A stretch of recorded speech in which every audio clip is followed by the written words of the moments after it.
প্রিয় বিভিন্ন গণমাধ্যমের ভাই বোনেরা, আপনাদের মাধ্যমে আমরা দেশবাসীকে সালাম জানাচ্ছি, শুভেচ্ছা জানাচ্ছি। আজকে আমাদের এই সংবাদ সম্মেলনটা আহ্বান করেছিলাম আমাদের এবি পার্টির পক্ষ থেকে, কিন্তু আপনারা দেখতে পাচ্ছেন যে ইতিমধ্যে আমাদের মাঝে অন্যান্য দলের নেতারাও এখানে উপস্থিত আছেন। আমরা যে প্রসঙ্গ নিয়ে আজকে সংবাদ সম্মেলন আহ্বান করেছিলাম সেটা ইতিমধ্যে আপনারা জেনেছেন। আগামী 28 তারিখ সোহরাওয়ার্দী উদ্যানে আমাদের দুটা দলের কাউন্সিল এবং সম্মেলন আহ্বানকে কেন্দ্র করে একটা ভুল বোঝাবুঝি এবং অস্বস্তিকর পরিস্থিতি তৈরি হয়েছে, যেটা নিয়ে জাতীয় প্রায় অনেকগুলো গণমাধ্যমে নিউজ এসেছে। যদিও নিউজগুলোতে এসেছে যে এটা একটা মুখোমুখি অবস্থান, আসলে সেরকম কিছু না। তবে এটা সত্য যে আমাদের উভয় দলের কর্মীদের মধ্যে বা দেশবাসীর মধ্যেও একটা বিভ্রান্তি তৈরি হয়েছে যে একই স্থানে দুটো দলের সম্মেলন কিভাবে অনুষ্ঠিত হবে, যেহেতু এটা একটা বড় ধরনের আয়োজন। তো গত কয়েকদিন ধরে আমরা প্রশাসনিক লেভেলে এটা নিয়ে কথা বলেছি, যোগাযোগ করেছি, এবং বাংলাদেশ বিশেষ করে খেলাফত মজলিস ওনাদের সম্মেলনটা ছিল একই ভেন্যুতে একই সময়ে। আমরা এবি পার্টির পক্ষ থেকে আমাদের প্রথম কাউন্সিলের জন্য আমরাও একই ভেন্যুতে 27 এবং 28 তারিখে আমাদের বুকিং ছিল। তো যেই সমস্যাটা হয়েছে সেটা আমি আপনাদের সামনে তুলে ধরব, এবং এখানে আমাদের দুই দলেরই নেতৃবৃন্দ, কেন্দ্রীয় নেতৃবৃন্দ উপস্থিত আছেন। বিশেষ করে খেলাফত মজলিসের মহাসচিব ডক্টর আহমদ আব্দুল কাদের, উনি এখানে উপস্থিত আছেন। খেলাফত মজলিসের অন্যান্য নেতৃবৃন্দ, বিশেষ করে অ্যাডভোকেট জাহাঙ্গীর ভাই উপস্থিত আছেন। এখানে এবি পার্টির সম্মানিত যুগ্ম আহ্বায়ক কর্নেল অবসরপ্রাপ্ত হেলাল উদ্দিন আছেন, আমাদের যুগ্ম আহ্বায়ক বিএম নাজমুল হক সহ আমাদের অন্যান্য কেন্দ্রীয় নেতৃবৃন্দ এখানে আছেন।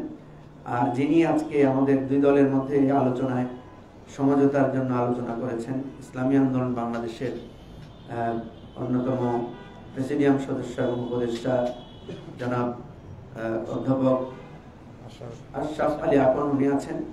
আমরা সকাল 11টা থেকে আমরা এখানে দুই দলের মধ্যেই আমাদের একটা আলোচনা হয়েছে, এবং আলোচনার প্রেক্ষিতে আমরা একটা সমঝোতা সূচক একটা ত্যাগ এবং সম্প্রীতির বন্ধনে আমরা একটা সিদ্ধান্ত নিয়েছি, সেটা আমরা আপনাদেরকে জানাবো। তো সেই সিদ্ধান্তের আগে আমি কিছু পূর্বপর বিষয় আপনাদের জ্ঞাতার্থে জাতির সামনে তুলে ধরছি। আসলে কি ঘটনাটা ঘটেছে সেখানে? ঘটনাটা ঘটেছে এরকম যে গত 24 অক্টোবর খেলাফত মজলিস প্রথম তাদের তৃণমূল সম্মেলন, তাই না, তৃণমূল সম্মেলনের জন্য তারা সোহরাওয়ার্দী উদ্যানে আবেদন করে, এবং সেই আবেদনের প্রেক্ষিতে ওনারা আমরা যেটা জানতে পেরেছি যে গৃহায়ন কর্তৃপক্ষ ওনাদেরকে এই আবেদন বিবেচনা করা যায় বলে একটা চিঠি অ্যাকসেপ্ট করেছেন, রিসিভ করেছেন গণপূর্ত বিভাগ।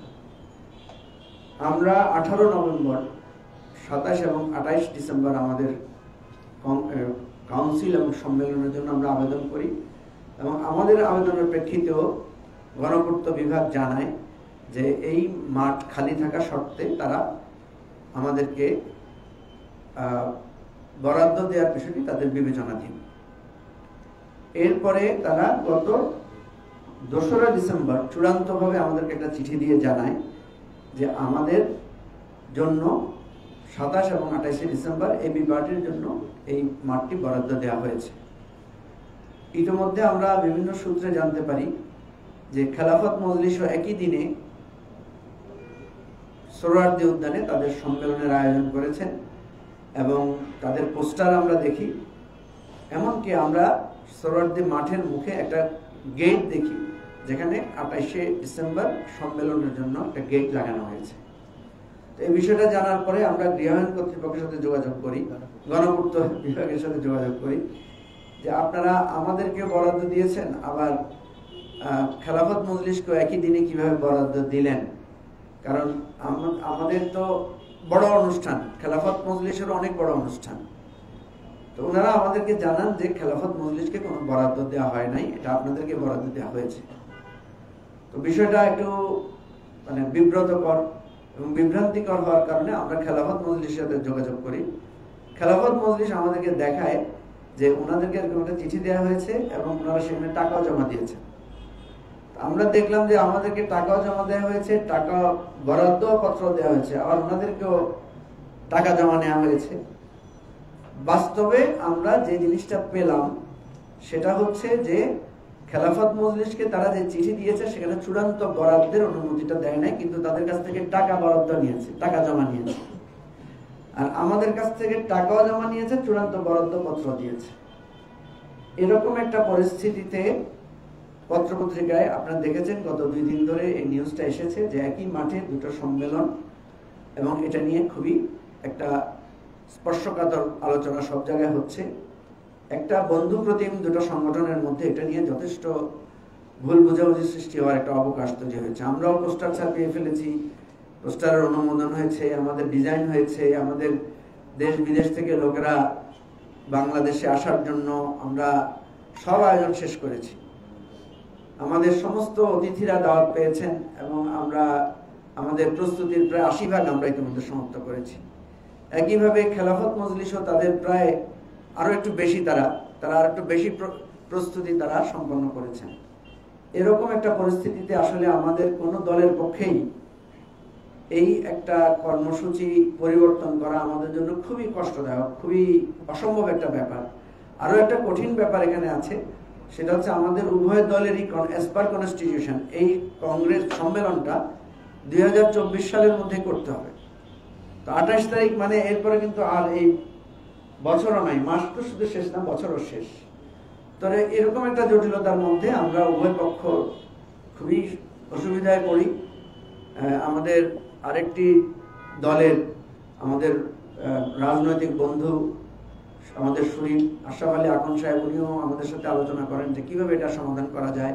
অন্যান্য রাজনৈতিক দলের নেতারাও আমাদেরকে বলেন যে আপনারা দুটো দল বসে এটার একটা সমাধান করেন। তা আমরা বারবার যোগাযোগ করেছিলাম খেলাফত মজলিসের সাথে, ওনারাও কখনো কখনো ব্যস্ততার জন্য ওনারা রেসপন্স করতে পারেন নাই, কিন্তু সর্বশেষ ওনারা আজকে আমাদের কেন্দ্রীয় নেতৃবৃন্দ, আমাদের অত্যন্ত শ্রদ্ধেয় জনাব ডক্টর আহমদ আব্দুল কাদের সহ ওনারা আমাদের এখানে এসেছেন। আমরা অনেক আলোচনা করেছি। ইতিমধ্যে ডিআরএন কর্তৃপক্ষ থেকে গণপূর্ত বিভাগ থেকে আমাদেরকে জানানো হয়েছে যে আপনারাই চূড়ান্ত বরাদ্দ পেয়েছেন, এবং ওনারা পুলিশ কমিশনারের কাছে একটা চিঠি দিয়ে জানিয়েছেন যে এটা এবি পার্টির নামে বরাদ্দ হয়েছে।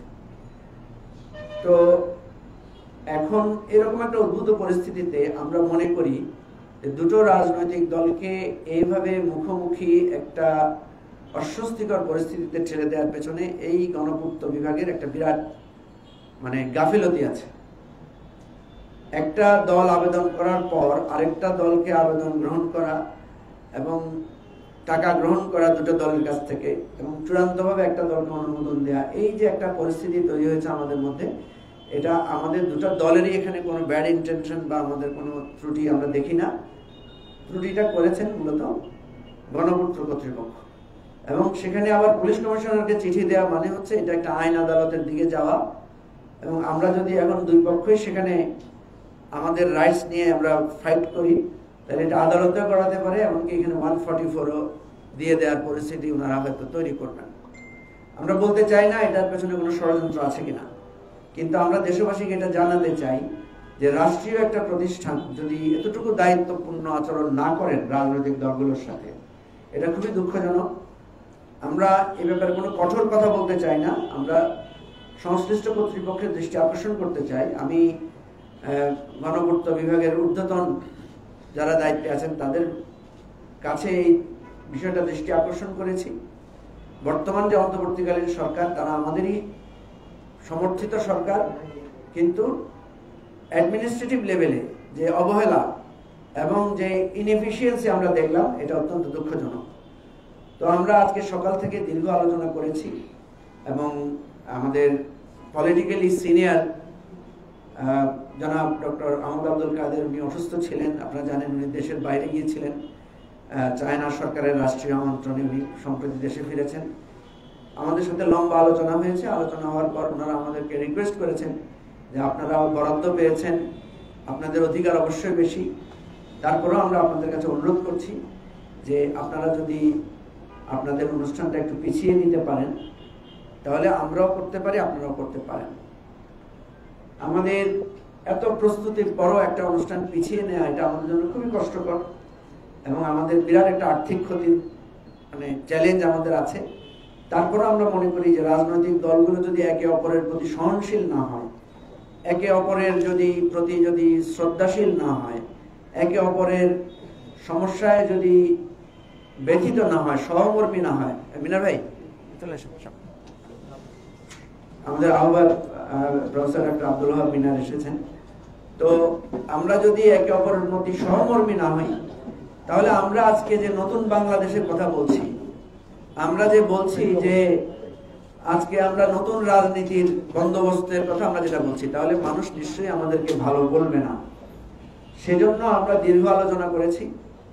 আমাদের মধ্যে এই আলোচনার প্রেক্ষিতে আমরা এই সিদ্ধান্ত উপনীত হতে পেরেছি যে ঠিক আছে, আমরা যদি স্যাক্রিফাইস করতে না শিখি, আমরা যদি একে অপরের প্রতি শ্রদ্ধা করতে না শিখি, তাহলে জনগণের কাছে আমরা কিভাবে স্যাক্রিফাইস এবং অ্যাকোমোডেশনের কথা বলবো।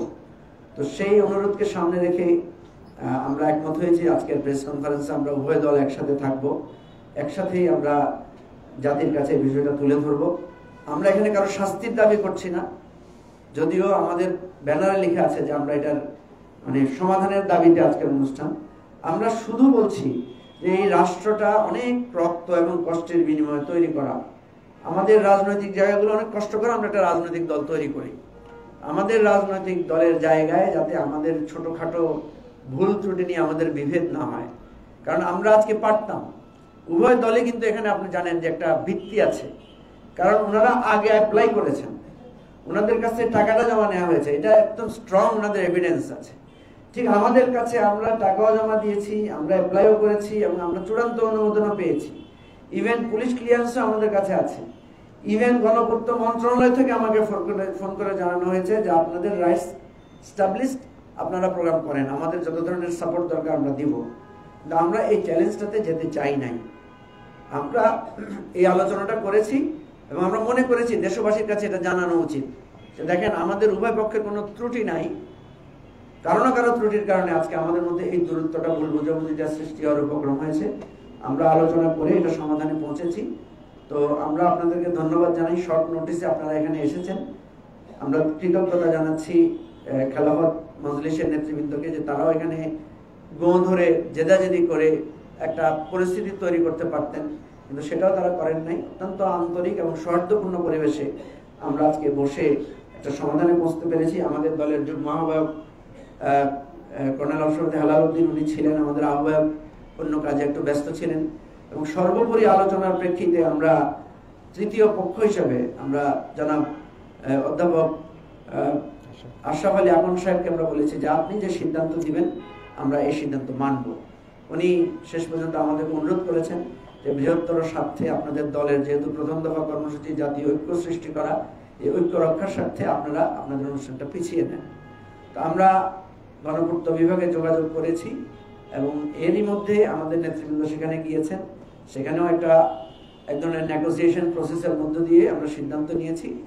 ইতিমধ্যে আগামী 28 তারিখ খেলাফত মজলিসের নামে বরাদ্দপত্রটা আবার চূড়ান্তভাবে করার জন্য আমরা ওনাদের অনুরোধ করেছি, ওনারা আমাদের অনুরোধ রক্ষা করেছেন এবং মাঠ খালি পাওয়ার সুযোগে আমরা দেখেছি যে আগামী 10 এবং 11 তারিখের মাঠটা আমরা খালি পেয়েছি জানুয়ারি 2025। তো আমাদের 2024 সালের এই সম্মেলন বা কাউন্সিলটাকে আমরা এই কষ্ট বুকে নিয়ে এই পরিস্থিতিতে আমরা চিন্তা করেছি আমরা আমাদের ভাইদের জন্য স্যাক্রিফাইস করে আমরা এটাকে পিছিয়ে নিচ্ছি।